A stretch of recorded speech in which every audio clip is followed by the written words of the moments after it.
Welcome, and today I show you an image of great importance. This is a bat that I found a picture of on clipsafari.com, but in truth I've seen many renditions of this artwork. I'd like you to admire the features of this bat with me because this bat is here for only a very short time. First of all, let's admire those enormous fangs that the bat comes with. Look at how big those chompers are. Let's also admire the bat's prominent wings. Oh, we can make the wing right here. That's a beautiful wing. Look at that. And then we can admire that bat's prominent stare. That bat doesn't just have eyes, it has a proper stare, a stare that you could get lost in. What a good bat. At least I think it's a good bat. We've got a few more pictures of a similar looking bat, and these are actually images that I commissioned a long time ago from Glitchy Van, an artist whose name is in the corner of the screen. This is, of course, a picture of me, and as before, we can see we've got these enormous wings. Let's admire the wings. We've got those big eyes and those prominent fangs, and look at that winning smile. What a good bat. We also notice that this bat comes in multiple colors. This bat can also come in this set of colors, which is, of course, a completely different set of colors. For today, we're going to be writing a program that simulates the evolution and the breeding of these bats. And that might be useful to you because it's going to involve a variety of type-based tricks that can be used in all kinds of Rust programs. That's right, we're writing Rust. So Rust manages the dependencies and configuration of a project in this file, cargo.toml. This is going to be the same for almost any Rust project, though of course you might add various settings of your choice based on what kind of sophisticated things you're trying to do. You could, for instance, switch to a different version of Rust if you wanted to. We're not going to be doing anything unusual. We're going to be adding one package that contains the names of various colors because we might refer to them later while we're writing the program. We'll also write this tool that makes it easier to do operations on sets of sets of related lists.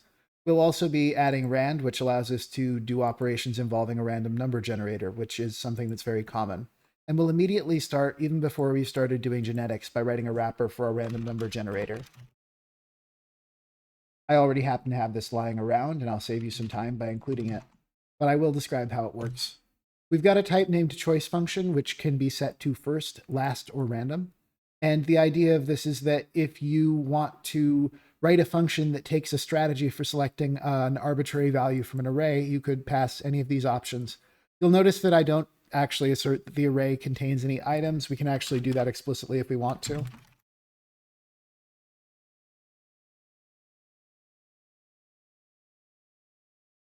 Now, I say array, this is actually called a slice in Rust, and the difference is that an array has a known size, this has no known size.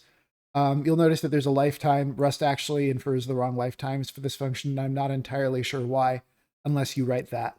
So we'll require that there's at least one, and that's going to be true for our program. It would be unusual not to handle the error in Rust code, but as you're going to see, Rust code gets incredibly verbose if you actually use the error handling strategies that are recommended in Rust. The other thing that we'll quickly visit is we'll look at our entry point. And the reason we're looking at our entry point is because this is also the file in which we reference other modules in Rust. And that's going to be useful to us. So the structure of our program is that we're going to have a general implementation of genetics. And we're also going to have a representation of a particular creature that we do genetics on. That creature is going to resemble the bat that I've discussed, but that creature is going to be more parameterizable than that. And there might be other kinds of creature as well. Oh, I'm foolish. So in Rust, you can either create a module by naming your file something like creature.rs, or you can create an entire set of modules by naming it something like creature/mod.rs, and those things are equivalent. I believe Rust uses the word package, but I could be wrong. I believe Rust uses the word package for a module that is itself a collection of modules, but you shouldn't trust me too much because I'm not entirely sure. So we've now got an empty creature module. We're going to need one more, which is yes, an empty genetics module. And I really do think Rust uses the word package. That just sounds right to me, so I assume that's true. It's ages ago that I first picked up Rust, and I haven't read a lot of instructional material, so I'm likely to get these things slightly wrong. So now we've got a representation of both of these. We know that whatever creature is, it will be representable by a data type. So when I write this, what I can do now is I can say something like this. So then I can import it. Now, because this is defined in the creature/mod.rs file, I can actually use it. And maybe that's useful. This is going to get a little bit more advanced than beginner Rust, but I thought it would be helpful to at least make sure that you can read it, especially if you're coming to this from Haskell, which has almost the same type system, but a very different set of features. So from here, we can define a couple of general data types that will be used for the rest of the program. So the genotype of a creature in genetics is the set of genes that the creature actually has. So we're going to be using a slightly different definition of the genome than is normally used in living creatures, or I shouldn't say definition. We're going to simulate a slightly different version of genetics. The version of genetics that I'm simulating is extremely close to the version used by the Chao Garden in Sonic. And in general, when I've had to make an arbitrary decision, I've just done what they've done. So we're representing a pair of chromosomes as two strings. Each chromosome is going to be a set of alleles, where an allele is the actual version of a gene that is instantiated in a creature. So, for instance, a creature that inherits traits A, B, and C in caps lock from their mother and D, E, F in lowercase from their father would have a genome's value equal to this. Does that make sense? Maybe it does. So from here, we've defined a type that we can use throughout the rest of the program. We're going to actually give it a few other features. This is the same as Haskell's deriving. We generate default implementations of all of this functionality that we just might use for something. So we're going to be writing some functions on genotypes, though we possibly won't be writing them for a moment longer. I think that one of the things that we should determine is how the rest of the code interacts with the genotype. So there's a particular interface that I'd like to have code implement when it interacts with a genotype. And that interface, I think we might as well call it genetic. So we're going to be implementing the genetic trait for anything that interacts with this system. And excuse me for a moment, I'm figuring out what I put inside the genetic trait the last time I worked on this. Yes, we're going to have it have exactly one method, which is called transcribe. We're going to have it interact with a type called transcriber. The idea of the transcriber type is that it provides a method that links between a genome and the actual phenotype of a creature, which is possibly transcriber is a strange name for that, but I don't think there's actually a better name for it. I don't think there's a word in English for this. So the transcriber is actually, it's this very scoped value. The idea is that every system in our program that creates a transcriber is going to be using it to interact with a single root level object that expresses the concept that the transcriber does. And it's going to be doing so in the context of a particular chromosome that is currently being used. I'll implement some interfaces on top of this, and you'll be able to see how that actually works. For now, we'll just have root transcriber be defined as the empty enum, which is fair. There's absolutely no way to instantiate this because root would require you to make a root transcriber, and you can't currently do that. So we'll give transcriber a couple of specific methods now.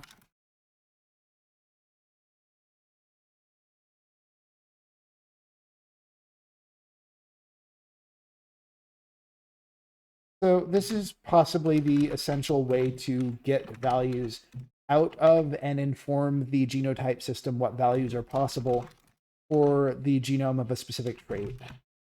The type's a bit eye-watering. So let's actually, because this might be distressing to read with all this other code next to it, let's move it to this file. That should probably produce some type errors. Or no, not type errors, excuse me. We just straight up aren't referencing it now. Beautiful. So now we've now moved this to a new place. We still have a root transcriber type. It is provided by this other file. We should probably, yeah, that's already public to the module. That's acceptable. Right. So we'll be providing this function, which currently does nothing. We're going to change it a little bit. We're going to change it such that it forwards directly to the root transcriber.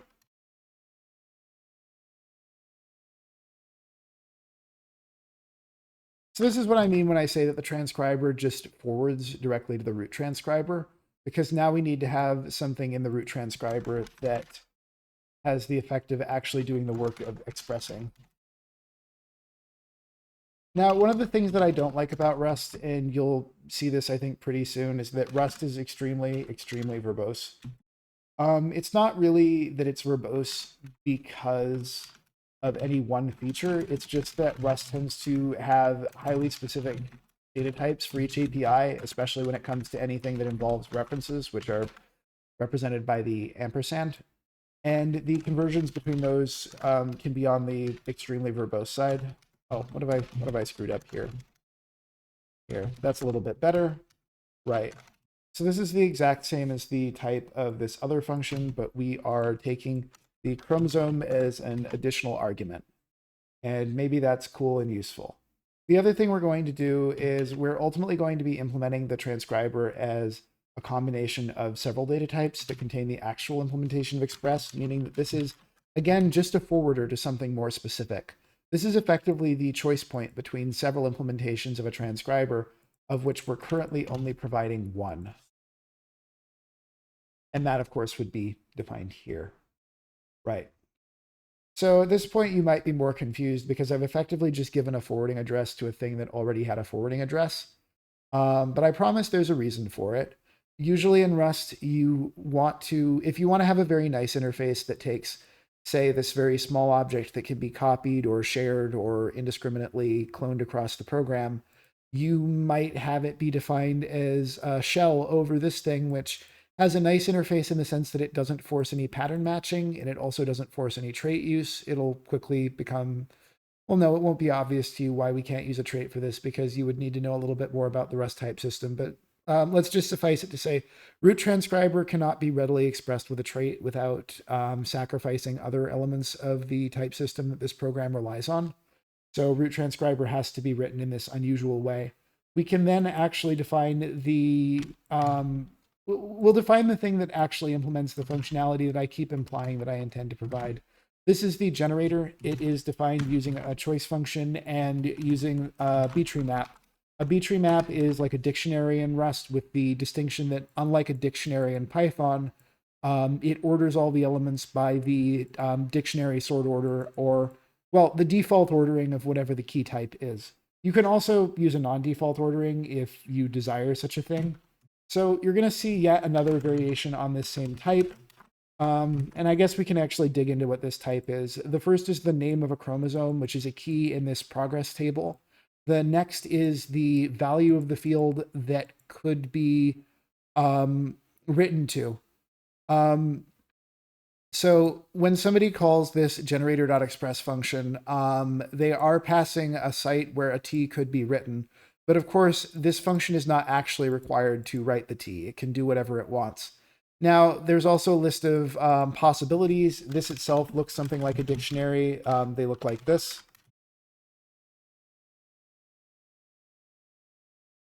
So it is something slightly looser than a mapping between characters and T values. We will quickly fill one of those in, but for now, we'll use the utility function that we've already provided to choose one of these possibilities. Note that this will crash if possibilities is empty. Then we will, and this is quite an incantation, isn't it? We will take an item from progress or insert an empty item if none exists. We will associate it with the chromosome name. Notice that this is a copy. I'll just comment that as slow because I like noticing that it's slow. For the record, everything in the world is slow in Haskell, but this particular operation is not distinguished for how slow it is, except for the fact that Haskell strings are inherently slow. Anyway, we will find the item in this root level table, and we will make sure that whatever possibilities were chosen will be written to it. So there's a little bit more that we could do. If we wanted to do some kind of write to the underlying data type at generation time, we could potentially implement it this way. And perhaps this will make it a little bit clearer how this function is used. And if not, we'll have an example pretty soon. We could potentially use one of the generated values to populate the field and then get this fancy error message because Rust is like that. Oh, Wow. Rust is showing 0 chill. What's it upset about now? I see. LHS.1 has type T, which does not implement the copy trait, but oh, I see. We received a car and T that we cannot actually break up. Wow, never mind. I guess I can explain this by saying that if we look at the actual type of LHS and RHS, we can see that these are themselves a reference. So we have a character and a T that both have the lifetime of this reference. That is, we have a reference to T that has this lifetime, and we cannot move out of the reference. We can try to move out of the reference, and now we wait. No, we actually can't move out of the reference because LHS.1 still has type T. Excuse me. Fun fact, none of this is representable even remotely in Haskell. Haskell doesn't have any of these strange design decisions. If we correctly do this, okay, now we have a value of type T that we can, or sorry, a space of type T that we can assign to. Now we get the cannot move out of LHS.1. This is Rust borrow checker stuff. So if we wanted to commit to the idea that the generator will pick randomly from the possibilities, write the random possibility that it chose to the genome, and then put the possibility that it chose into the field, we could theoretically do it like this. And at this point, we would have a version of Express that relatably looks like it does the operation of selecting one of these possibilities and putting it in the field. And we'll see how that's used in a moment. But as it stands, we're going to switch to the design that simply writes something to the genome and completely ignores the field value. And don't worry, I'll show you pretty quickly how this is intended to be used. Anyway, there's one other function that I'd like to provide. I mentioned that this just forwards to the root transcriber, but it targets a specific chromosome. We'll give it the ability to be quickly retargeted at a different chromosome, which will be a useful feature for us. So now at this point, we have a moderately incomprehensible set of interfaces that are used here. I don't like it when I call my own code incomprehensible because like it makes sense to me. The problem is that I'm pretty much always conveying how the code works in a way that is somewhat different from the order that I thought of things. Because when you write a program from scratch, you go through a lot of false starts. And I'm not really showing you my false starts. I'm showing you my true finishes. Anyway, we'll actually define a type of creature now. And no, we won't define a type of creature quite yet. We actually have nothing to put in it. What we will say is that creatures primarily consist of a genotype. That's the main thing that goes in them. And creatures can be related to a phenotype, which is an entirely different kind of thing. To start with, we will say that, I guess, eventually this will provide a pretty representation of a creature that we can use, but for now we'll just represent these creatures in this extremely simple way. So we will be defining a phenotype for each creature. In fact, we should probably be doing this in a separate file. So the phenotype of a creature in genetics is all of the characteristics that the creature shows. So like your genotype might say that on your dad's side you had brown hair, and on your mom's side that you have blonde hair. You inherited from one of them the gene that causes brown hair. This would be an oversimplification. You might inherit on one chromosome a gene that causes brown hair, and on a different chromosome you inherit one gene that causes blonde hair, and then your phenotype is whatever those two traits together correspond to, which might be brownish blonde hair, might be red hair. It depends on how they interact. Now, in practice, one very important difference that I want you to keep in mind is that for the vast majority of chromosomes that humans have, you have one instance from each parent. You don't have two instances of each chromosome. Unless my memory fails me, in which case somebody should leave a comment and explain that I'm getting genetics badly wrong. I dated a biologist, but I'm not a biologist, and it's entirely likely that I'm misleading you in some horrible way, and if that's the case, we'll discover that. Anyway, we can no longer do the thing that I'm doing in this procedure because we actually need to have a genotype. We'll be able to generate one pretty soon, but we can't do that quite yet. Anyway, so we have this phenotype here. There's not much about it, but we will make it genetic in the way that I said that thing can be genetic. First of all, we have to make sure that it's actually reachable, because if it's not reachable, you can't do much about it. We'll specifically implement genetic for it.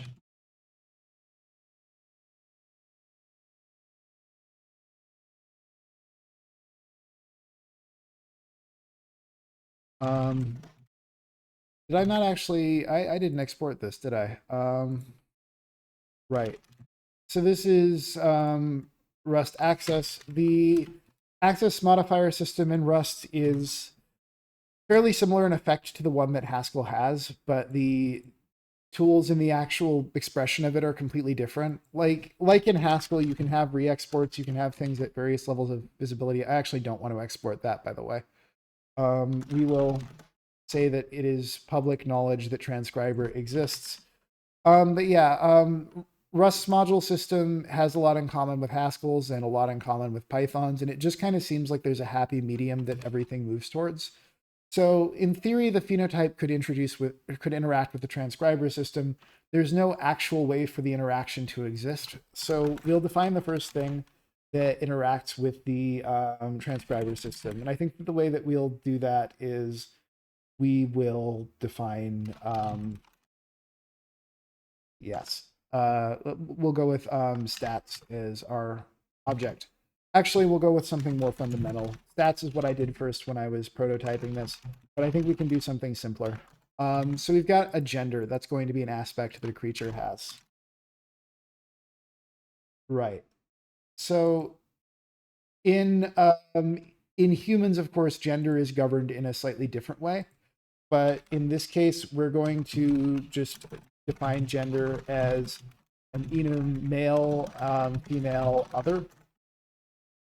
So in humans, gender is, of course, primarily a social construct, but to the extent that it is determined by, I guess we'll use the word sex because, well, no, I'll get demonetized if I use the word sex. We'll use the word gender.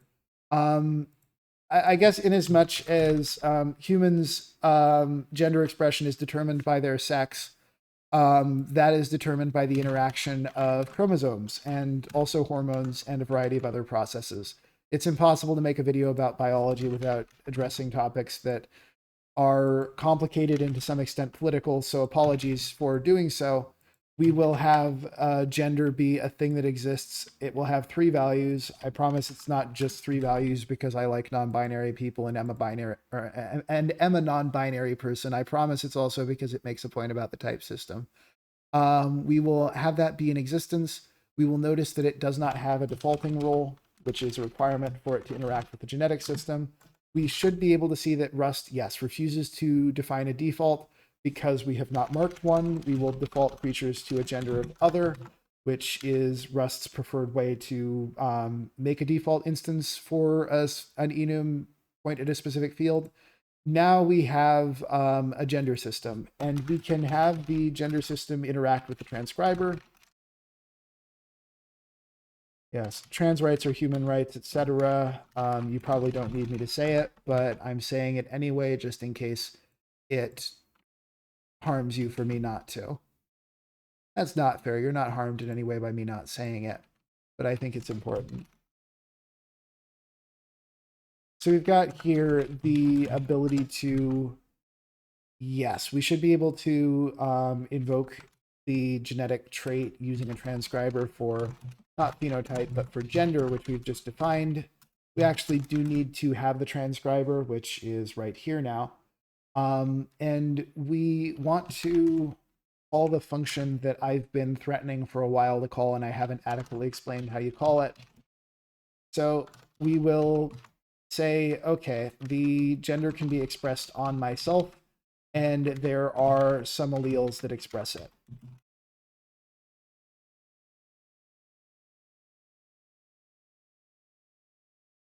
Excuse me, there.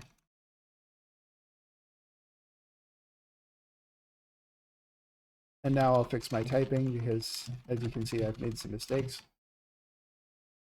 Yes. As merkily as I go through expressing my general agreement that trans people have rights and should have rights, as merkily as I do that, it is a serious and earnest position. And we'll see if I can explain it any better in the near future. Regardless, we've now defined gender as having three states. Each person gets two gendered alleles, and they will express one of them. If they have two, they will, or if they have two different ones, they will end up expressing the one of the left parent, but we haven't actually implemented expression yet. So we've got here the ability to take in this transcriber, which of course we do. Now we can look at the interface that was implemented here. We can look at this example of the express interface. And I just want to like continue to indicate, by the way, this code would be vastly shorter in Haskell. Rust is very verbose in part because it makes it so tempting to have this forwarding address structure such that transcriber can have absolutely no lifetime annotations here. It can just be this owned value. Putting all of that aside, we now consume the transcriber. We tell it that we would like to express self. Self will be completely ignored. Chromosome will not be ignored. Chromosome was set inside a phenotype right here when we called nest.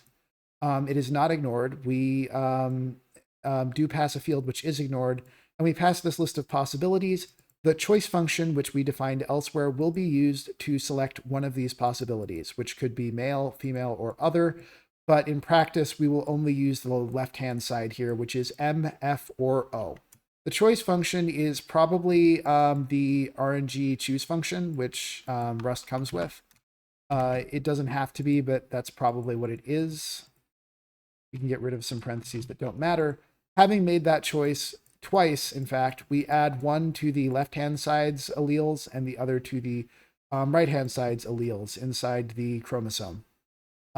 So gender is now a thing that we are capable of generating, and maybe that is useful to us in some way. From that, we have defined that because gender is genetic, we delegate to its instance to make phenotype also be genetically controlled. We will now define our very first version of the creature profile. And the reason that we can do that is because I want to show you a creature. So to start with, we have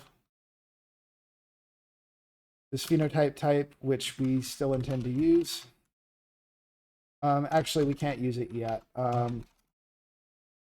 We'll write a call to the function that we won't use. We'll ignore the phenotypes profile for now.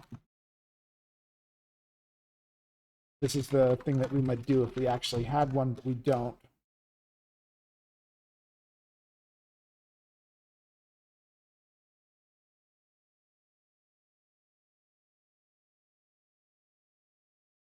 So we'll get a chromosome from our left-hand parent and our right-hand parent for each chromosome name.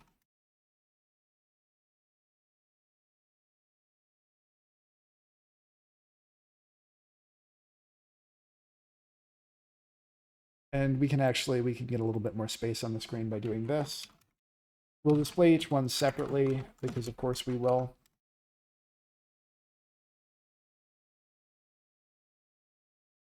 Right, we'll use L and R to denote left and right parent.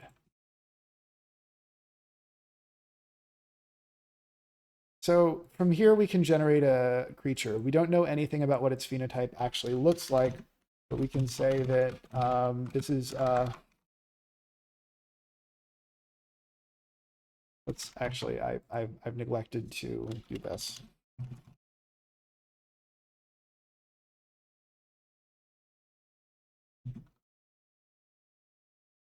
Excuse me. So let's see. We have. Oh, actually, hold up a second. We're going to need to write a little bit more scaffolding because while we have the ability to create a transcriber from a root transcriber, we don't actually use that in any way. So we're going to have to quickly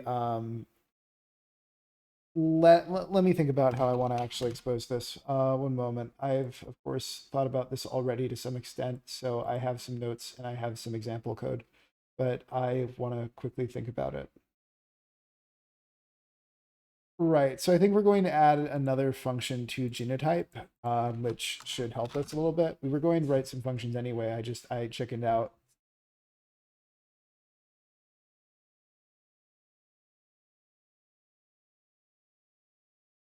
Now, this is going to be some pretty awful code that's full of Rustisms, and I apologize. There are ways to write this that would introduce fewer rustisms.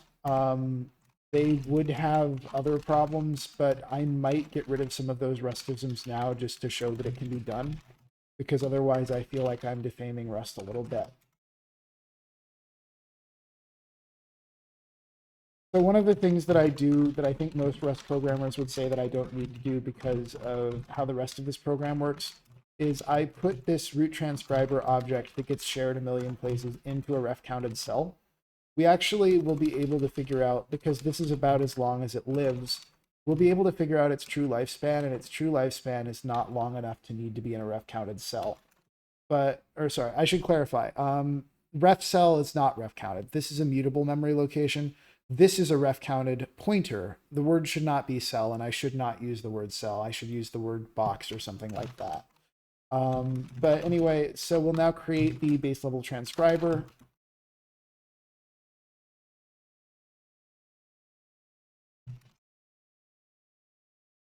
Now, this is some code that I will probably repeat more than once because I will do it for the other implementations too, but I can't do that quite yet. I think I'll actually export this from this other file because it used a lot of private details of the code. One of the things that's nice in Rust is that to at least some extent you can you can add methods to something from more than one file. Kind of the way that this works is that in languages like C# you have extension methods which have this alternate method resolution rule based on all this extra compile time information. That's the main way that methods work in Rust. So C, because it is participating in the genetic system, has a default implementation, unless what I've just told you is a lie because I forgot to add that. Because T is in the genetic system, it has a default implementation, it has a default value. We will now, we will call the function that we've already defined. We will give it the transcriber, which is forwarding to the root transcriber that we already have. Now we have to write some deeply horrible Rust code to get everything back out of it. If you're wondering, yes, we are borrowing, but we're borrowing out of the ref cell. And the effect of borrowing out of the ref cell is we get a value of type ref. So we actually need to move and then reborrow in order to get a type that the match construct can understand. There's nothing like this in Haskell. This is just pure Rust. The kind of Rust feature that gives me incredulity about its future as a language, but realistically, this is just it's just a speed bump out of many, many speed bumps that Rust imposes. It is certainly bureaucratic.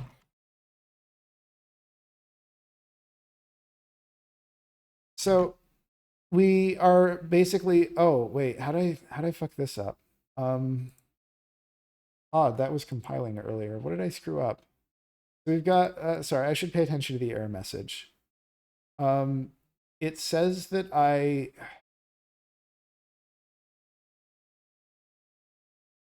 well, wait a second. It is still borrowed. Sorry, it's dropped while still borrowed, but like, one, where is it dropped? And two, where is it still borrowed? Let's just try this.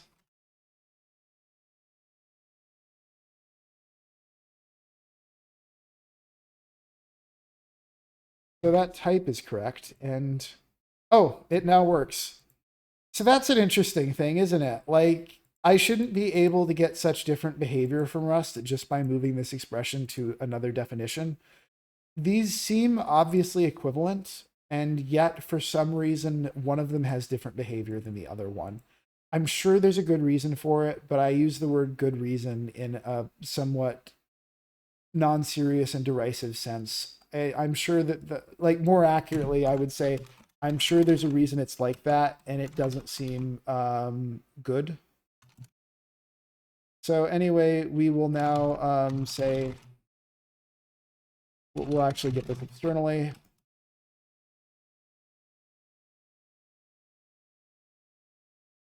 Right. We'll just use the type choice function. We can't actually specify a variant right here.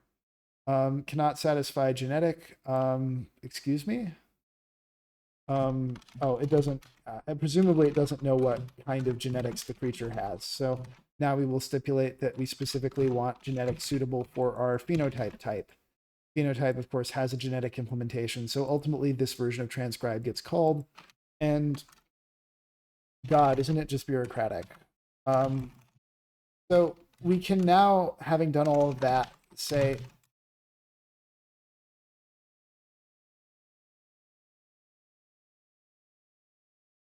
apologies, it'll just be a moment. Right, so this should give us some information about our creature, or it could just crash, we'll see. Right, so this creature has a left gender of other and a right gender of female, which means the assigned gender of the creature is one of other and female. We haven't defined what the rules are yet. So as you can see, each of these creatures is getting more than one gendered chromosome, and I've mentioned that the rule that we will ultimately be implementing is to pick the one on the left side. We might as well do that in just a moment. There is one thing that I threatened to do that should reduce the number of rustisms a little bit.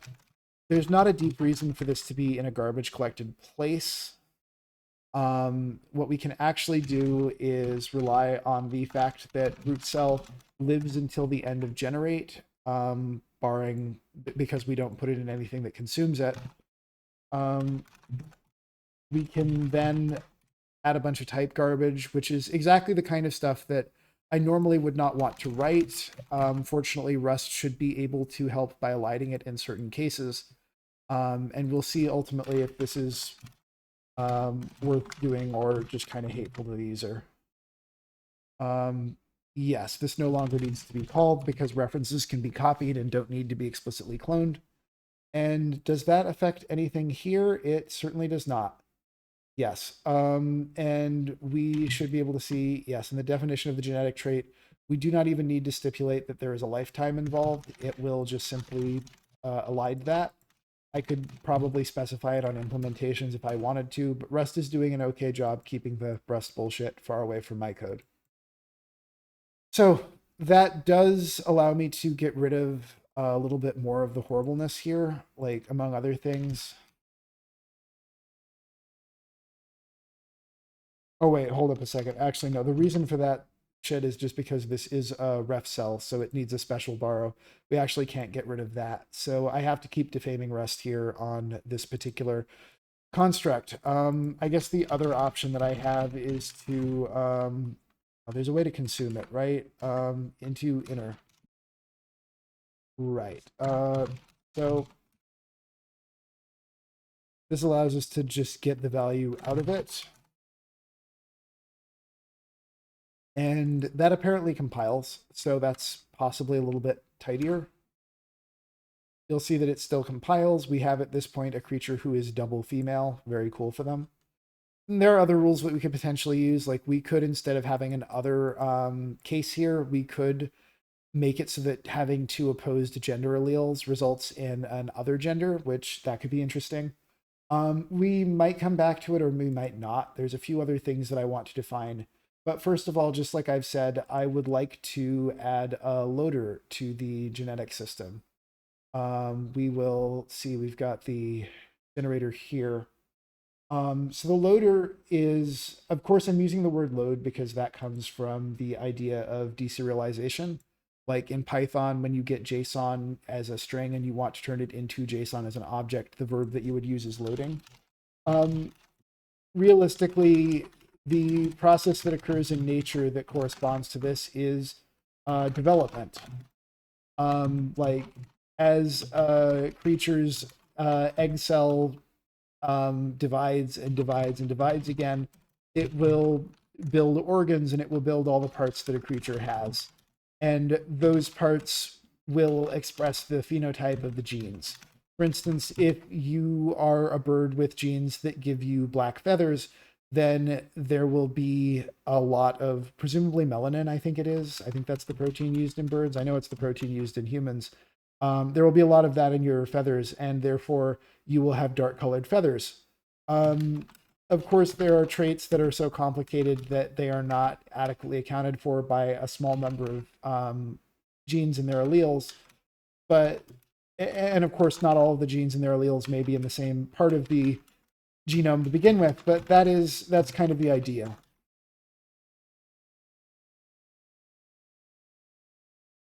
So we have here the ability to, we have an interface that expresses the ability to be called in the same way as express, or that is express for generator. Unlike the generator, we actually do care about loading the field here, so we don't leave the field blank. So what we're going to do is we're going to pull something out of the genetic code, which we are in progress of reading. We're going to start by assuming that there's nothing for us to read. But if there is something for us to read, we'll use it. There's almost certainly a better way to write this in Rust, but I don't know what that way is. We'll save a little bit of time. So basically what this says is that we'll try to get the value that is at position index inside each of these buffers. If somehow we fail to do that, usually because the buffer is too short, then get will return none. And then if get has returned none, we will helpfully substitute a question mark, which is that's kind of our default allele if no other allele is present. So we'll then decide which one is expressed, and probably what we use is the one from the left parent. But we will allow, in a specific case, and this is also very similar to Chao genetics, by the way, that is from Sonic.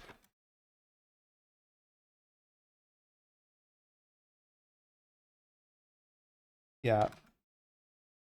So our dominance rule is pretty simple. There are 3 levels of dominance. The middle level, it corresponds to any gene, or sorry, any allele whose name is a lowercase ASCII letter.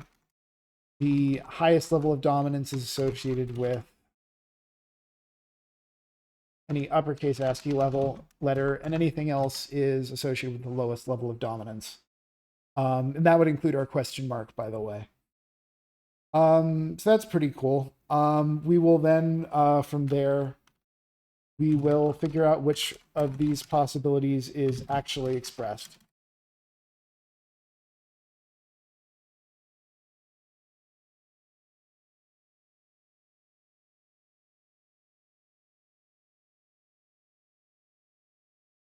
Right, we were given all of these options. We will use the first one that actually matches. You'll notice that it's possible for us to get a value that doesn't match, and in that case, we do use the default value that, or well, not necessarily the default value, but probably the default value. This function doesn't know what field was already set to. It just knows that field was already set to a valid instance of t. Now, when we write our call site for this, it'll become apparent that that has to be the default value because this is only called from one place. So let's do that now. We will, let's see.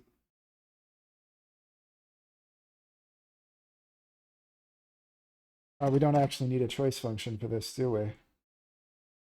So this logic is going to have a lot in common with the previous one. It's mostly, it has the same boilerplate. The one thing that we do is we add a self receiver because this one is called when you actually have a genotype already, unlike the other one, which assumes that you don't have one. One of the first things we do is this. We'll go with unnecessarily verbose conversion. This is another case where, again, I'm sure there's a shorter way to write it in Rust. I'm also sure that this would be 0 lines of code or possibly 1 line of code in Haskell. And I think it's silly that it takes this much space in Rust, even though I'm sure it can be reduced in some way. So what we're doing is we're building a value. Oh, hold up a second. I should actually, I'll quench the type checker's thirst for types by adding this generic value. We will be creating a buffer containing all of the characters. The reason we do this being that in Rust, the list of characters, you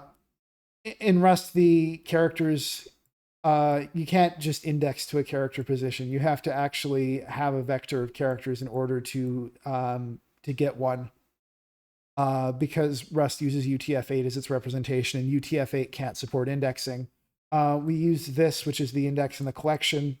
Another totally valid implementation would be to actually use the character iterator type, and that's not even a bad implementation, I think. We won't do it now, but yeah.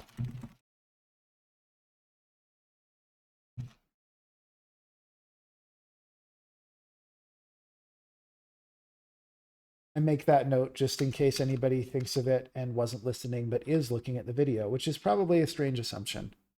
From here, the boilerplate is almost exactly the same. We'll start by making the transcriber, the root level transcriber, excuse me. From there, we will put it inside a cell where it can't get hurt. There's actually no need for this to be garbage collecting because, of course, there's not. We'll create the transcriber, which points at it. This could actually be a method of root transcriber in theory. Oh, right. Foolish of me. Excuse me. Often when I'm confronted with a Rust type error, I just try a bunch of things until something works. And I think that that's a bad habit. But it is, I think, kind of what the language encourages because so many of the errors are just addressable by adding or removing a sigil. We'll say that when there's a loader, which is, of course, the other case, we will call the same function. Beautiful. As a side note, because we don't actually use the field here, we might as well just get rid of that there. Maybe that's clearer in some way. So now we have the ability to do two things. One is that we can express a possibility into the genome. Two is that we can move a possibility from the genome into the field. And both of those are maybe useful. So we'll go back to main now. We can generate this creature, of course. One of the things that we can now do is we can load the phenotype and we can create a profile from the phenotype. To do that, we actually have to have the ability to create a profile be made as part of the phenotype, because otherwise, sure, it might be able to make a phenotype, but there's no way to actually see it. And we can, I think I would prefer to format the profile manually, even though that is a little bit on the verbose side, just because it gives us a lot of control of the formatting.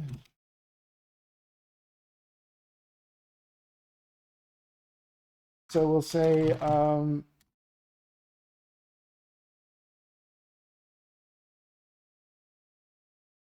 right. So gender, of course, will also have a profile of its own, but we have to actually define that or else we don't have that.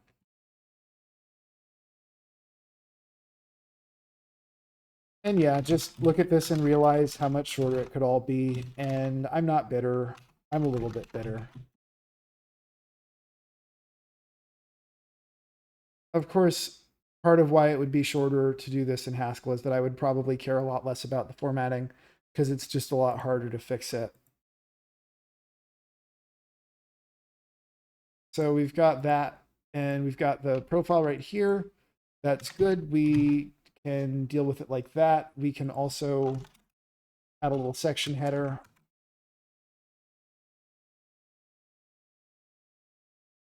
That should enable us to see both.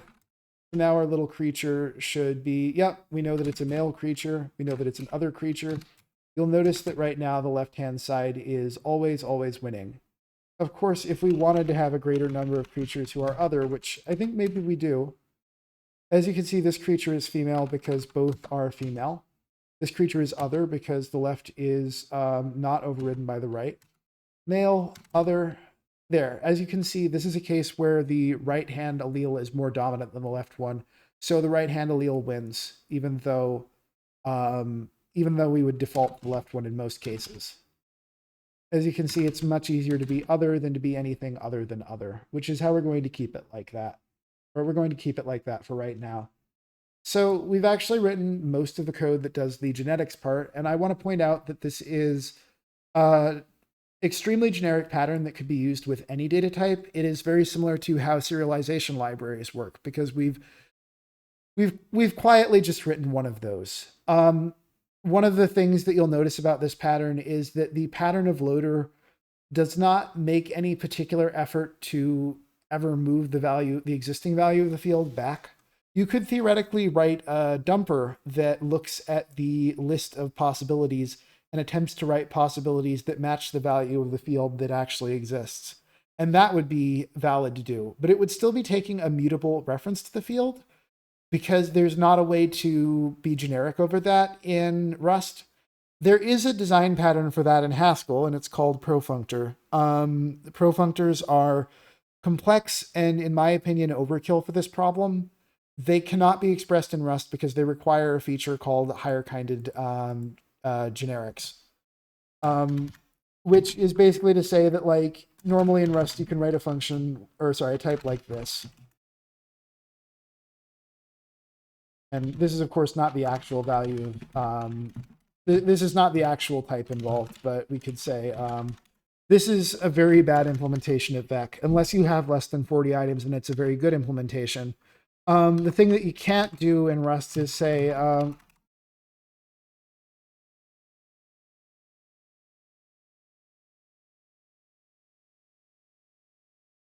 yeah, I don't know. You could say this. You can't write this because you can't have a generic that takes a generic as an argument in Rust. In Haskell, you can. And there's a lot of data type machinery that relies on that. Monad, a type that we looked at earlier, relies on that. I actually am not sure that profunctor technically requires that. I do know that there are generic functions over profunctors that are the standard way that you would express a type like loader in Haskell. I can't remember the exact type sigs, but basically you have a function that maps an arbitrary profunctor to a different profunctor, or, well, that profunctor of another type. And that's pretty tricky to write in Rust. You can't really do it. Anyway, we will add a few more things to my phenotype because I think that's useful and it can show off a few other techniques that we might use. One of the things that I threatened to add earlier and then sidetracked myself because I realized that it would be easier to start with something simple that's just one value at a time, like gender. Simple like gender. Anyway, we can also add the ability to track stats.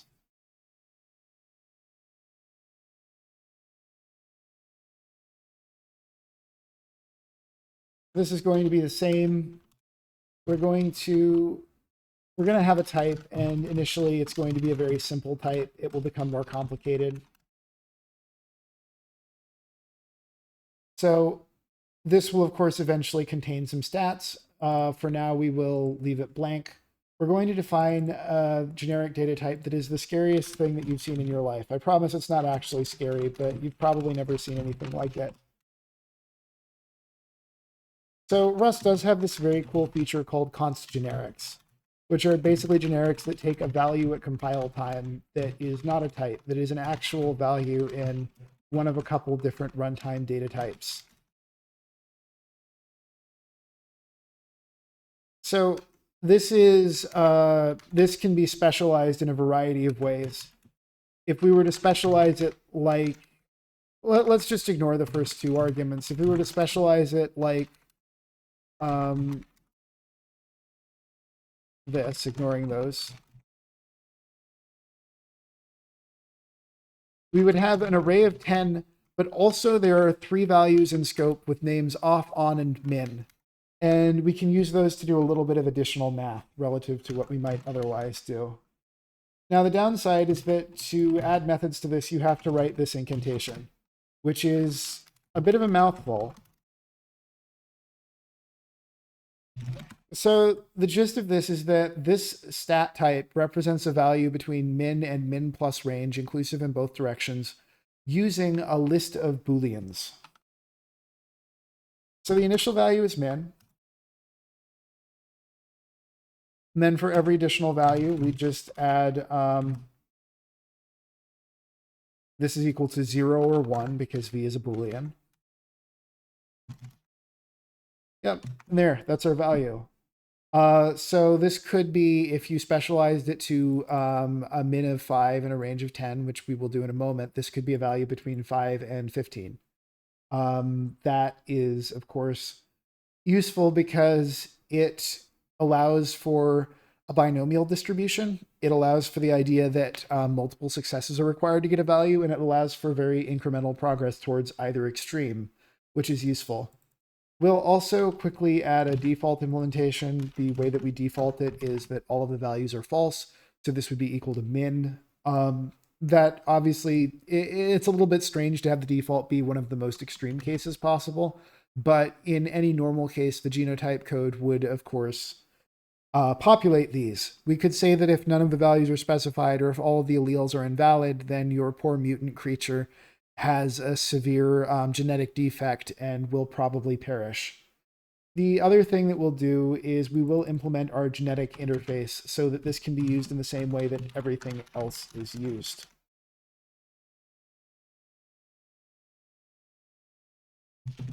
Of course, we take the transcriber, same as before. And this is very close to the implementation of value, except that instead of computing on these values, we are sending them off for unknown things to happen as they pass into the transcriber. So the actual utility of these off and on parameters is that they represent the names that are used for the alleles. So for instance, we could use the names F false and T true, and then that would be passed as this specialization. That off could be F, on could be T, and that would allow for that usage. We now have, of course, the we're not actually. We need to actually refer to it. Yes, beautiful. I greatly prefer that method or that mechanism to Haskell's for what it's worth. That is, I greatly prefer including code by listing it centrally here than hierarchically here rather than listing it centrally in cargo.toml, which is effectively what Haskell does. So now we have this stat type. We can quickly define a couple of actual stats. We'll be going with the stats from Chinese parents. We won't go with all of them. We'll just go with IQ and EQ. Oh, nice. I didn't realize I'd get a nice little hint for that. Right. These are the two stats that we care about, and we can have our implementation of profile, which I happen to have lying around right here. Right. The other thing we can do is link it to our transcription code, which looks exactly like this. There we are, and that's possibly cool and useful. So we have the ability now for a creature to have these stats, and in fact, it is required that they have them. We don't actually interact with that code yet because we need to also do this. So now they are linked to the rest of the code, we'll actually show, I think, what it looks like when they're not linked. We can see that the creature is, we should also actually put it in the profile.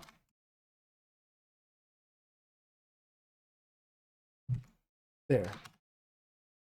So, hold up a second. Let's actually add a new line to this too. That'll make it look a little bit better. Right. So we have these useful stats. As you can see, they're always at the minimum value, and they're not referred to inside the genome in any way because we haven't linked them yet. We will now link them into the genome, and you can see, beautiful. We've got a little maze of exclamation points, which are on when the stat is present and off when it's not. If you were to count the number of cases where IQ is set on the left, you would see 1, 2, 3, 4, which we add to 5. That gets us 9. On the other hand, these don't matter because dot and exclamation point are equally dominant. One of the things that I want to underscore is that we could have these have different dominant status. We could have, for instance, this system. So the off could be lowercase, on could be uppercase. And in that world, if either is set, there's a win. And this would result in a higher IQ, because if either of these is set, that's a win. And otherwise, it's not. In this case, there are only 2 misses. There's a miss here, and there's a miss here. And the rest are all hits. I can make that even more obvious. I can do it like this. See, so we can see that there's only 2 columns where there's not a hit. Likewise, we could make the other field more dominant. This would result in lower IQs because if either of these is a space, that would have the effect of not awarding a point, which, would be bleak. So as you can see, there's only wait, I only see 2 hits in the sense that it can't take away a point. Actually, Let me look really close 1 second. So yeah, off is more dominant than, oh, right, I see. Off is A. So these three are the cases where a point was awarded nonetheless because there was a space in both columns. That's an unusually lucky outcome. That being said, I'll be using this syntax because I find it the easiest to read. Yes. So we've added that to our genome. We have a creature of gender other. We might be pleased with that. We might not be. So this is a pretty useful type because we can use it for a variety of things. One of the things that we will have, and we'll have this be a fairly simple trait. No, that's not true. It won't be that simple a trait. We'll do color. So the idea of coloration is that all of the creatures of this species have eyes that are one color and bodies that are another color. We can define that. We will actually reference it so it can be used. Now, we don't actually have a color type. We will in a moment. We know that once we have a color type, we'll be able to build a profile like this. There will be a color name. To actually have a color name, we'll have to write the function for that. We know that these are stored genetically. We could, in theory, we could have more than just 2 colors, but we haven't done that yet. And we'll have our colors be defined with 4 components. I'm a vampire, so I like the idea of creatures being drained of all the color in their bodies, and therefore I have included an extra value of pallor. And we will say that color is controlled genetically by the previous system. So I've just gone through a whole lot of code very quickly because this is more instances of the same patterns as the rest of the program. Wait, I don't want to manually implement copy. I want this to implement copy. Can I not do that? I mean, I guess I don't need it. It's just, it'd be nice to have it. Yeah, we'll get rid of copy for now. We might bring it back if we need it for some reason. Oh God, lots of errors. So stat actually should derive clone. It should also derive copy, in my opinion, just because it is just an array of bools. So that looks a little bit better. We've got all of this logic. So we will, for now, define colors as having a name that is mostly blank. Excuse me. It's just with Rust, you've always got a million little roadblocks whenever you try to do anything, and I find that to be really frustrating. I don't enjoy that. And it's a pity because there's many things that I deeply respect about Rust.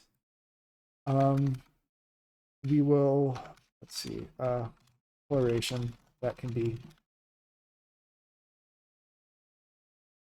that can go in that order, sure.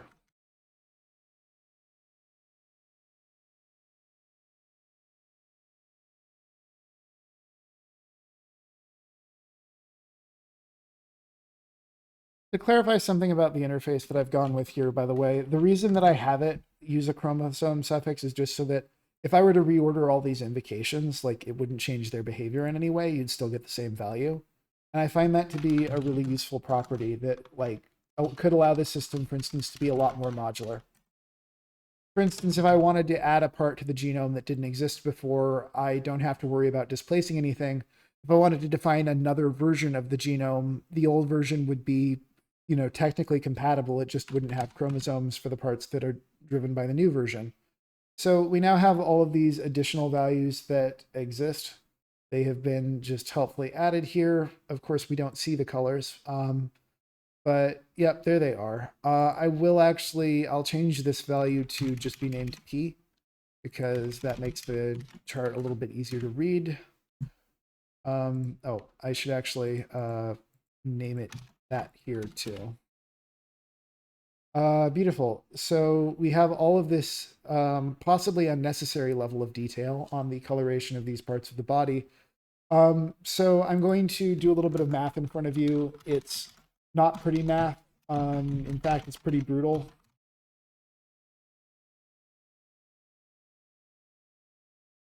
Actually, what we'll do is we'll define it 2 ways. One, we'll say to RGB.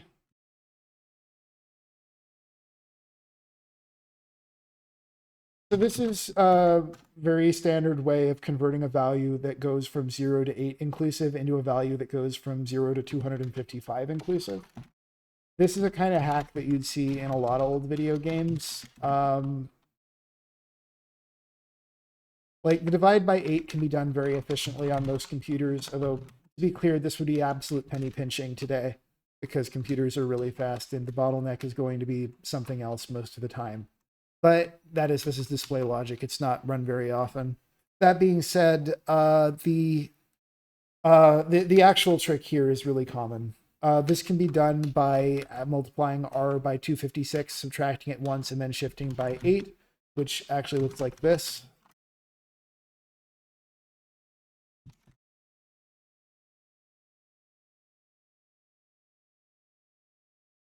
That's how you'd implement this on an older processor, and you'd get really good performance from it too. Obviously, I'm not going to do that though. That'd be silly. Lastly, we'll do that with our value p, which controls pallor. We'll say that r is, this is basically a lerp operation. Excuse me, we'll go with that. So this is a lerp between the values of RGB and the value 255, 255, 255 by P.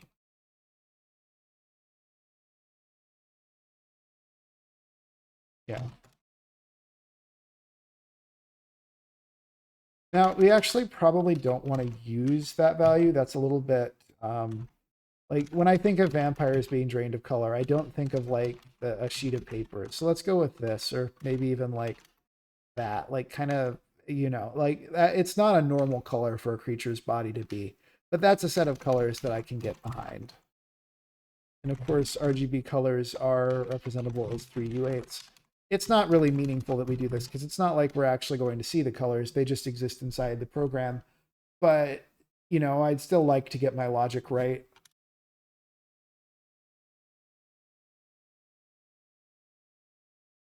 So there's a variety of color lists that we could theoretically use. I'm using the X11 list because it's not very cryptic, although maybe cryptic is fun. And if that's the case, we can use the NTC list. The NTC list is a list made by some guy. I don't know who he is. And it's an absolutely bizarre list. And the color names are all absurd. That's not true. Some of them are normal, but most of them are absurd. So we will say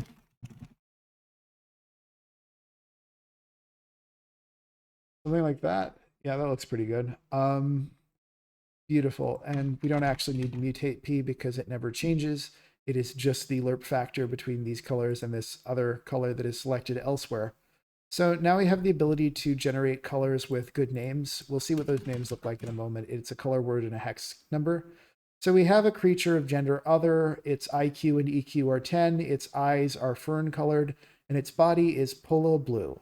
How did it come to be polo blue? Well, we can see here that it has actually, it only has 2 bits in the pallor dimension.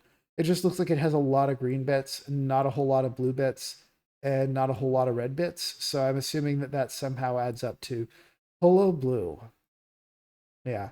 As before, if we wanted to see a much greater presentation of, say, the p-value, then we can do this. And now the dominance of this new feature is very high. And as you can see, it lerps to be very close to the value that we've described here. And it does that on both sides. So we get a creature that's nice and gray. All of that, very, very cool. So we've got the ability now to do this to creatures. We'll add one more. And this one's going to have some similarities, but I just want to show that like you can have decision points that are fairly complicated. I said the whole time that we were going to model bats, and I never actually modeled a bat for you. So we will add a species module. We'll put it there. We will determine it. Well, we can determine these in any order, and Rust, I believe, will not reorder these. It will do them from left to right, but the order doesn't truly matter.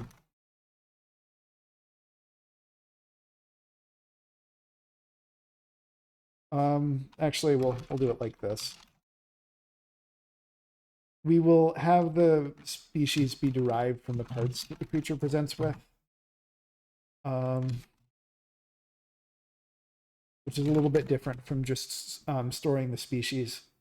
So we'll say that as before, when I had you admire this creature, I had you admire the stare, I had you admire the fangs, and I had you admire the wings. We're going to be modeling those specific parts of the creature. Just as soon as I actually define the types for that.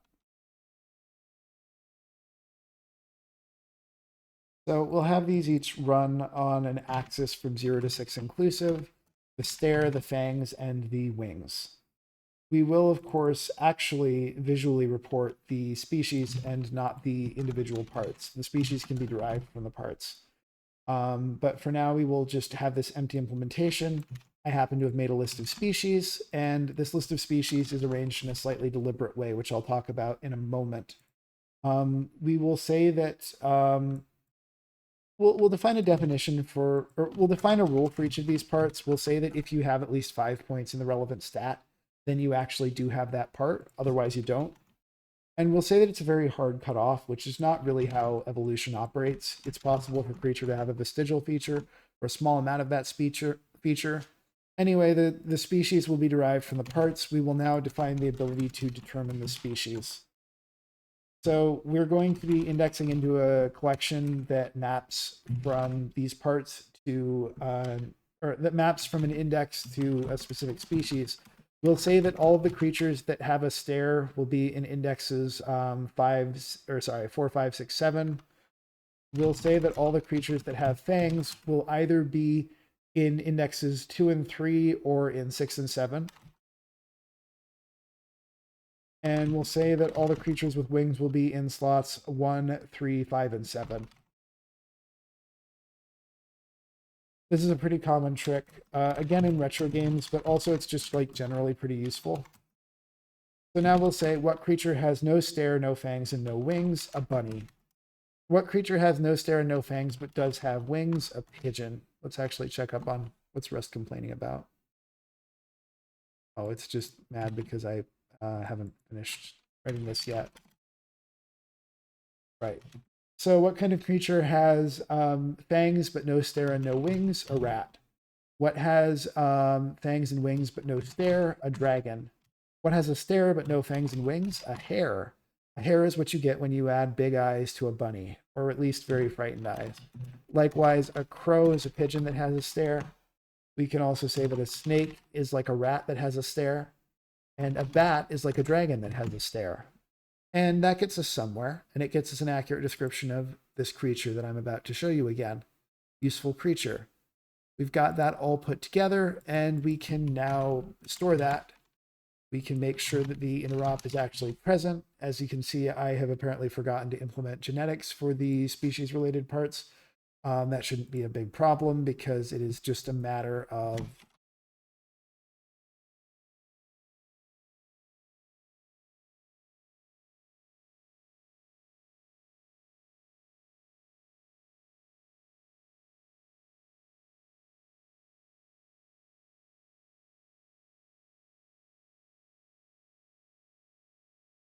now, if you were actually writing a serialization library like Surdy, you would probably you wouldn't make people write this sort of thing manually. It's kind of considered to be cruel to do that. Google, of course, has their own serialization libraries for most languages, and they implement this behavior by, oh, what's it complaining about? Oh, right. They would implement this behavior with a code generator. In practice, most languages, whether or not they express it as a code generator, will be doing something analogous to code generation. They're basically generating a method that looks extremely similar to this. Sometimes they're generating two. In many languages, serialized and deserialized don't share logic with each other. And that's fine, and that's acceptable. So we've got the ability to generate a creature with parts.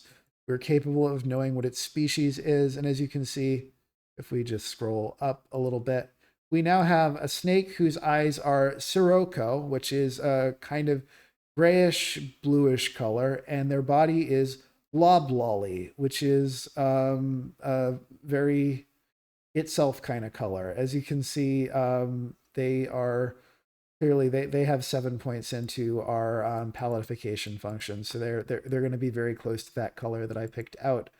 You can see why they're a snake. They've got apparently 4 points in fangs. Actually, no, they've got 5 points in fangs because of this one here. You can see that they've got, yes, 5 points into stare. It's easy to get high scores in these because, as you can see, there's a dominance relationship. There's the capital letters win over lowercase letters, except when there are two different capital letters, and then we would pick randomly, which is how gender works, except for the fact that we gave other precedents. Beautiful. We now have all of that logic working probably pretty close to how we want it to. Now, the question is, what do we do with this model? Now, in theory, we could do absolutely nothing, but I've got some ideas. So one of the things that we're going to do is we're going to... actually, we don't need to separate this out. We've already got creature generate, but we will add a function that simulates evolution. We'll evolve for 200 iterations, which seems generous. We'll have 100 creatures. Now, of each iteration, we're going to have... Wow, I'm typing beautifully today. We're going to have every iteration. We're going to have 90 of the 100 survive to reproduce. And we are going to start by populating a pool with actually random creatures.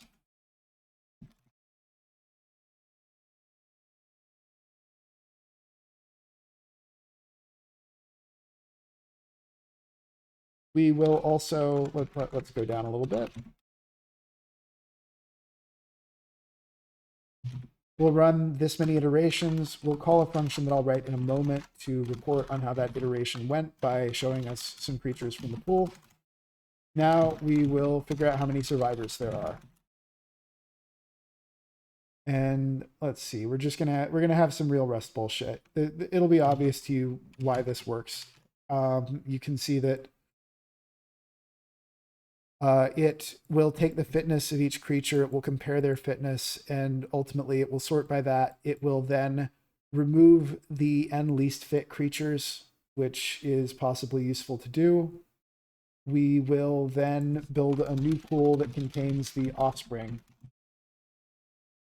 We'll call it offspring, which is more descriptive. We need to figure out who will be reproducing because, well, it has to be somebody.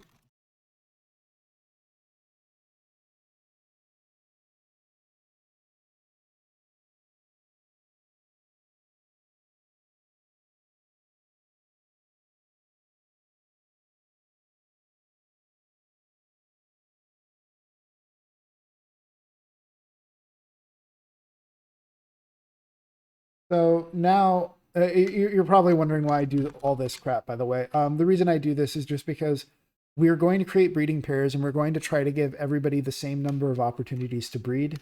It doesn't really matter if we do that. Like, in theory, if we just select randomly, most creatures are going to get close to the same number of chances. I just prefer this a little bit. So we'll have a left parent and a right parent selected at random. We don't have, despite the fact that we have gender, that is really just gender. Anybody can reproduce with anybody in this species. In that respect, again, we are sort of emulating what Chao did in Sonic. So everybody's now been replaced by their offspring. Of course, in a better simulation of an ecosystem, we might not have everybody be completely replaced by their offspring. We might give the creatures both multiple chances to be killed and multiple chances to reproduce. But I think this should be fine. We'll use the random choice function. We might experiment with the other choice functions in a little bit, but for now, random should be fine. Creatures can't be cloned. Weird. Let me see what happened. Sorry. I mean, we actually don't need to clone it. We can just use the pool as it is. But there we actually do need to clone it. So let's go back to the definition of creature, and we will just make sure that they can in fact be cloned. Right, and maybe that's better. We'll see. Right, we've got a few functions that we still need to write. We'll get the RNG from rand. A lot of minor instances of Rust bullshit. Of course, I need to import rand seek slice random. How foolish of me not to know that I need to import that thing. Oh, we never actually implemented breeding, did we? Okay, well, I'll do breeding in a second. For now, let me just pull in my report function. What it does won't actually surprise you. We'll also define a generic fitness function.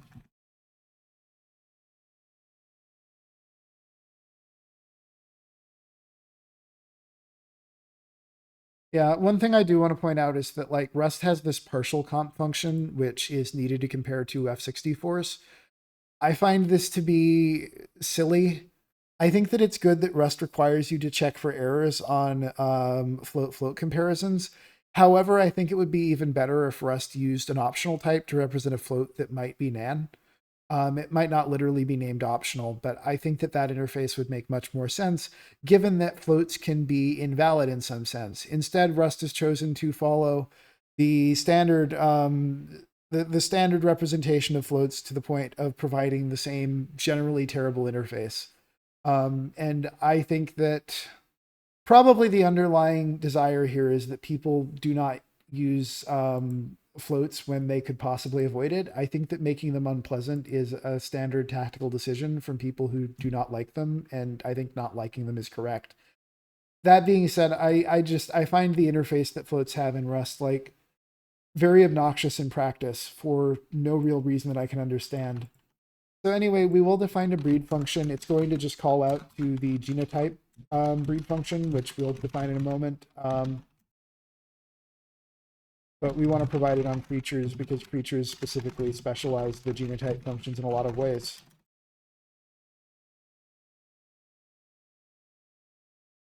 So that's probably cool. We'll notice that we haven't actually defined the genotype breeding function yet because somebody forgot to, and that somebody is me. We'll put that in the genotype file. Now let me see how I actually defined that. Right, it's actually pretty non-trivial.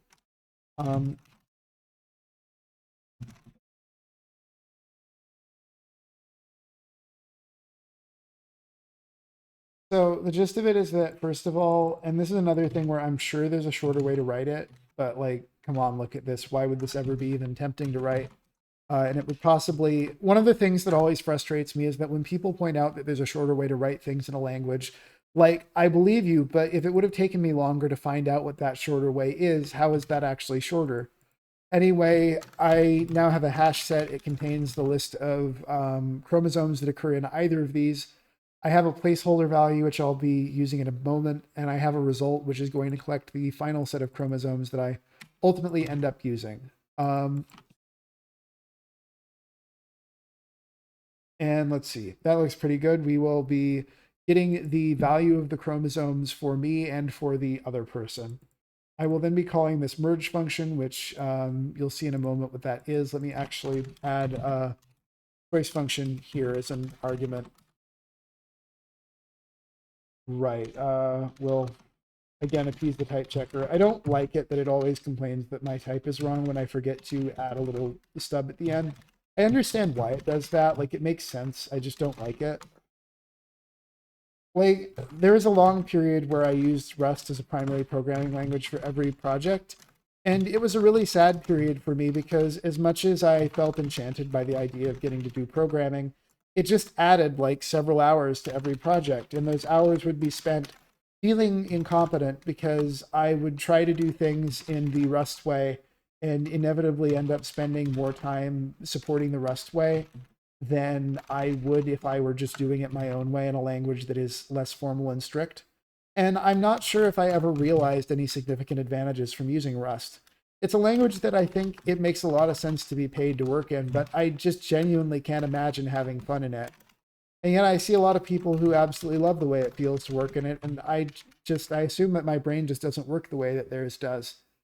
Anyway, we've got the ability to breed, but we do have to actually be able to merge the basically, rather than using one of my parents' chromosomes, which would be more biologically accurate, we produce some kind of strange merge of my parents' chromosomes. And the reason we do this is just because we don't have a system for mutations, and the base population is just not especially genetically diverse. Oh, actually, we shouldn't use that. We should use the choice function type that I've defined already.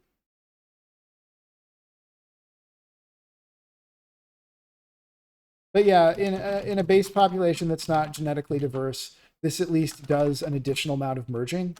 It's actually possible that we might get more interesting results if we don't do any merging on an individual level, and if instead we just use the choice function to choose.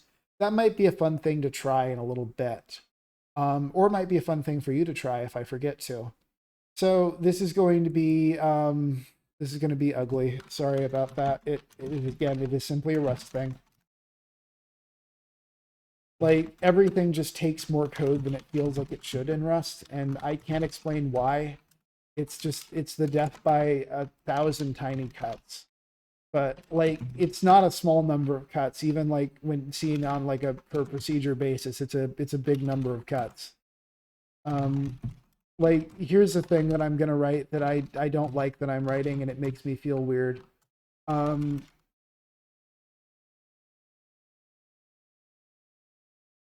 So this is the case that is actually real.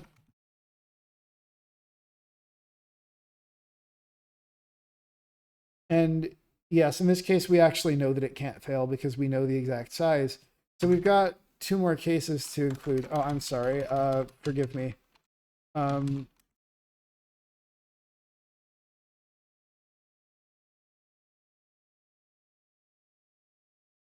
Yeah, we don't need to do any of that because I've abstracted around that now. We've got two more. We've got two more branches of this, but I should probably come the fuck on. What are you still upset about? Oh, you're upset because I haven't included the return type yet, and that's the only thing that you care about.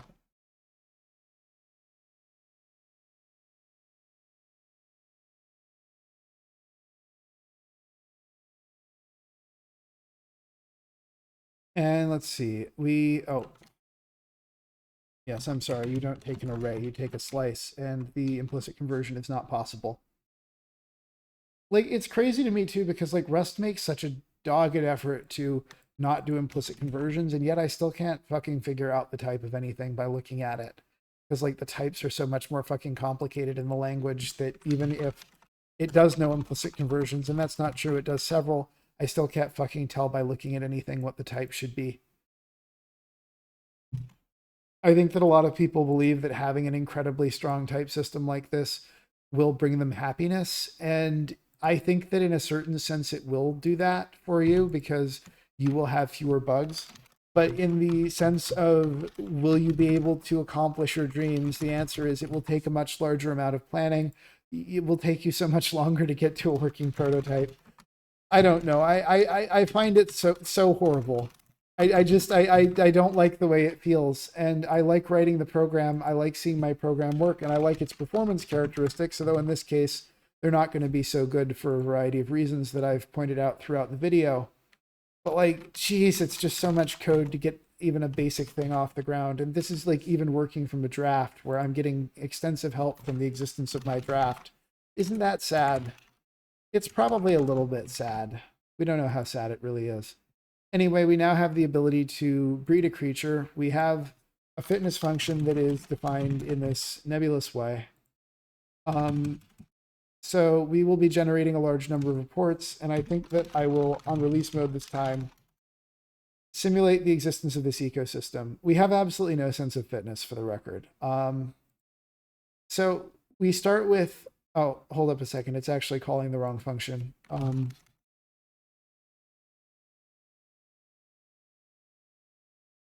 Right. So we've got a bat. That's what we know about the creature. We know that its eyes are cashmere and its body is wisteria. It's not especially high IQ or high EQ. As we continue, our randomly selected creature is a pigeon. We have a rat whose body is a wistful color. And our randomly selected creature is going to remain suitably random. We can still see the genomes here. We can see that a lot of species are well represented. We could probably take a census if we chose to, although it would take a lot of additional code to do that thing. But let's actually change our sense of fitness in just a small way, just to see how that affects things. I haven't decided exactly how much I want to change it. I think that maybe as a first change, I will just make it so that if the creature has wings, that's a greater sense of fitness. So what we'll do is we'll say that the phenotype, let's actually get that. Actually, we'll say, okay, we've got that. We'll generate a phenotype method. Thank you, Rust.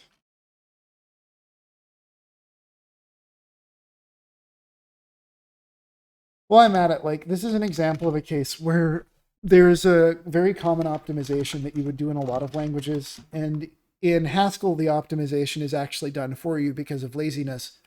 That is, Haskell has a lazy evaluator, so you can just calculate this in advance, and Haskell will performantly wait until you actually use it to create it.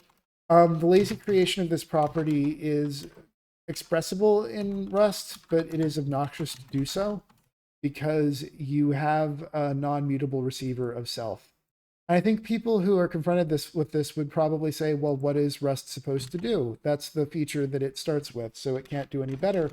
And my thought is, I agree that it's probably at a local maximum, but like that local maximum kind of sucks.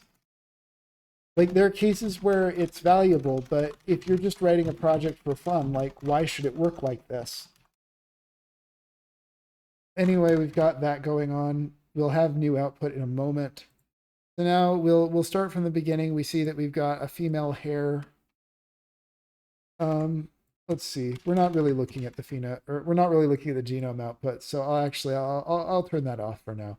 We might want to look at it later, but if I can go to, oh, where is it? It's here. That's right. It's in here. We will say if false.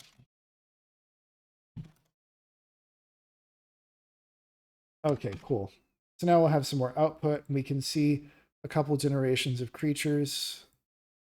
We have here a rat with pigeon post eyes and gum leaf body. This is a bunny with wistful eyes and sprout body, eyes with Carrie's pink. Anyway, if we continue a little bit down the line, we start to notice a great preponderance of pigeons.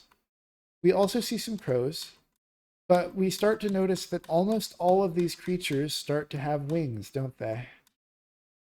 Yeah, and at this point we start to notice too that the number of creatures that are getting a chance to breed seems to be on the low side. Like, it seems like most of them are variations on this green spring or mobster colored creature, and most of them have very similar stats. From what I can tell, this comes from a preponderance of the creatures being exact variations on the same one. And I think that's kind of sad. So I think that one of the things that I will do to deal with this, and there's more that I can do, is I'll just introduce some randoms.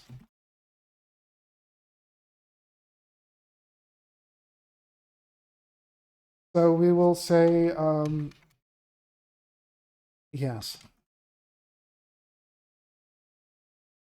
for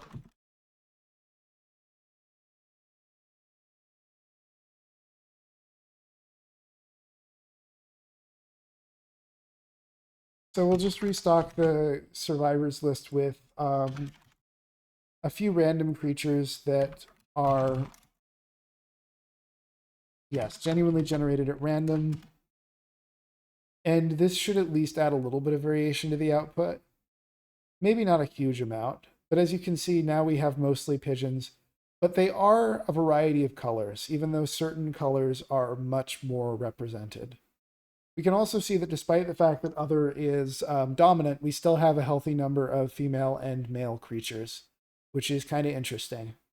Now, we can do a little bit more with our fitness function. We are currently looking for creatures that have wings, but we could also do things like For instance, punishing creatures for being too red. And now if we look at the output, we should start to see colors that are lower on red. We do see that actually quite a few of these colors have an element of red in them. Well, we're only looking at the body, actually. The eyes can have some red. The body is definitely being pushed in a direction of this cadet blue color. Admittedly, I feel like that's still a surprising amount of red. Let's actually, let's penalize red a whole lot more. Or no, that's a whole lot less, actually. So I don't want there to be a lot of red here. Can we make it so that the red creatures cannot reproduce? Apparently not, actually. It seems like there's a few of these colors that have less red than usual that show up. I wonder why that is, that we're not as effective at removing red from the output. Maybe there's something wrong with the logic. We will actually... Oh, I see the problem. We're only looking at the base red stat. What we should be doing is we should be...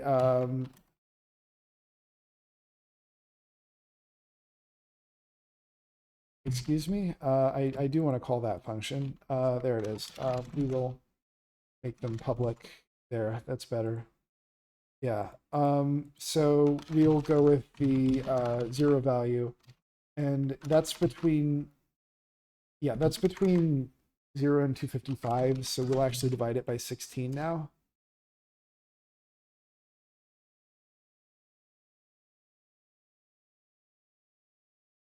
So that should actually efficiently punish it, I would assume.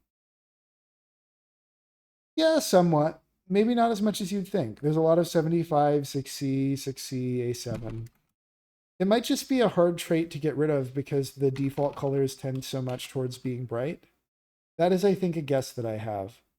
Like, what we'll do is we'll run it for a much larger number of iterations and see if that makes a difference. We'll run it for 2,000 iterations.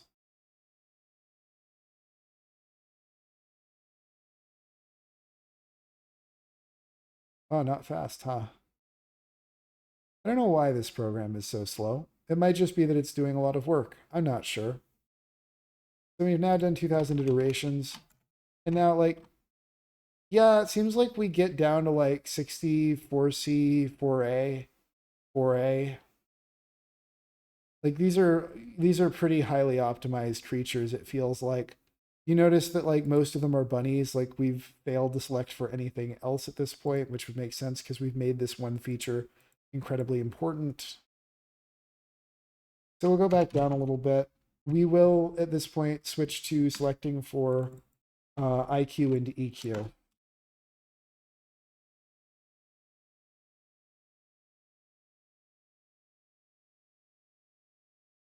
So we're now selecting for those features. No, we're not. We're crashing.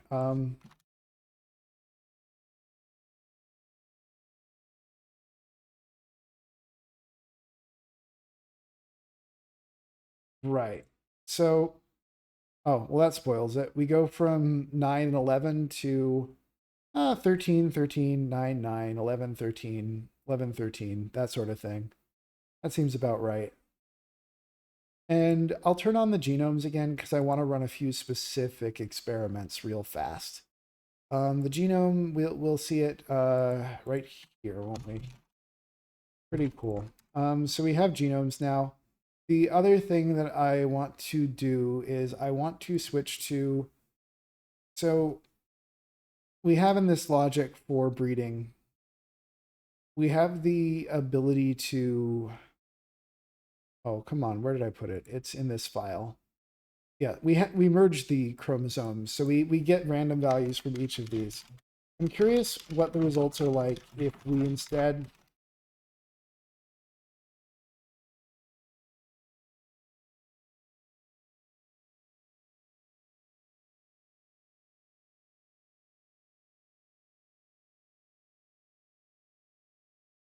Let's see.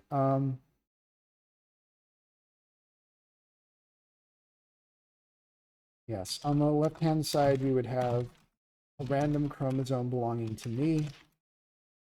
And on the right-hand side, we would have a random chromosome that belongs to them. And that crashes because, oh, what have I done? So I should be, sorry, I'm having trouble even reading this error message for some reason. What's the type of mind? Oh, okay. Well, I see one of the problems here. Sorry, like I'm totally spacing this.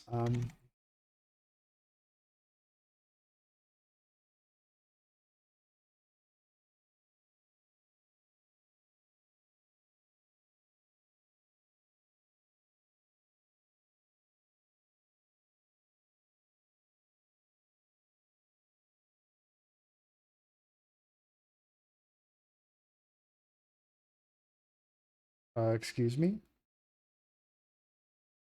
Okay, fine.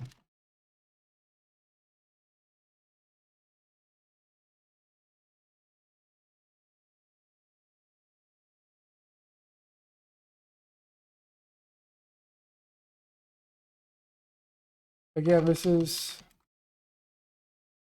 the experience of writing Rust, isn't it? Like,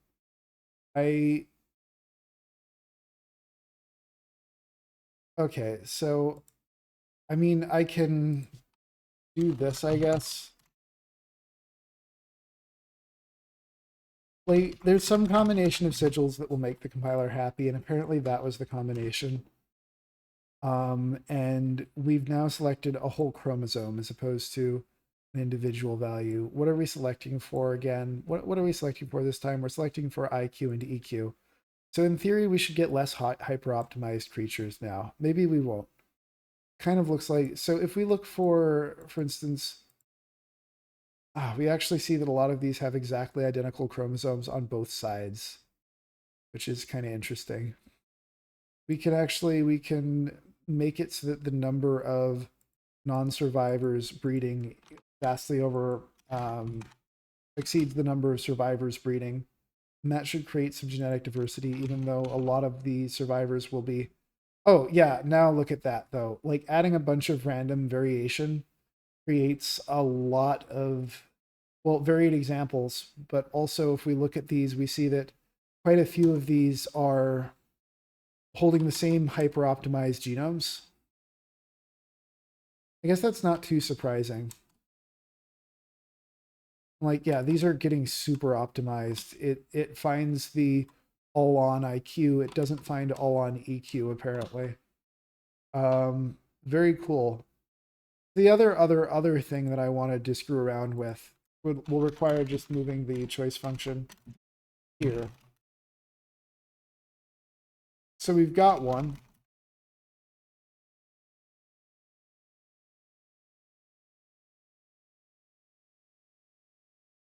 So I just want to look at the creatures that we get if we use the first choice function instead of the random choice function. And of course, these will all be very similar to each other.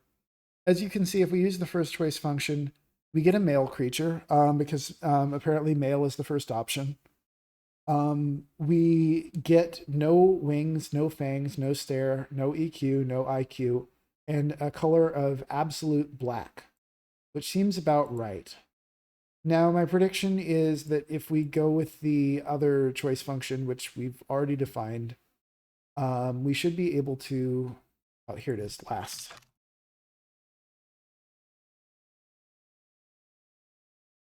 Let's look at the output one more time. Right, these are extreme creatures. They are all maximally converted to this color that I've provided. They are all other. They all have maximal stats. They all have fangs, a stare, and wings. And they, yes, everything is maximized. Of course, this is not useful for evolution. It's just useful for seeing that this really is just a deserializer.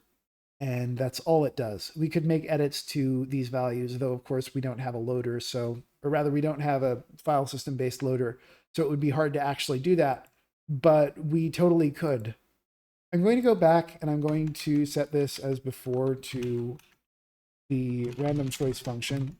And then I think I'm going to go back and briefly remind you about one of the things that we did, which I think is the coolest. We have all of this logic if we ignore all of this logic, but the important thing is that we have two implementations of this interface, one of which loads from the list of possibilities, and one of which randomly selects from the list of possibilities and totally ignores the field. One that ignores the field is here. So implementers of this code have written a function. Let's look at the stats code here.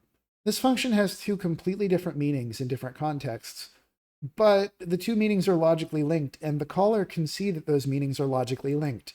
I think that's really interesting, and I think that this style of interface is pretty versatile.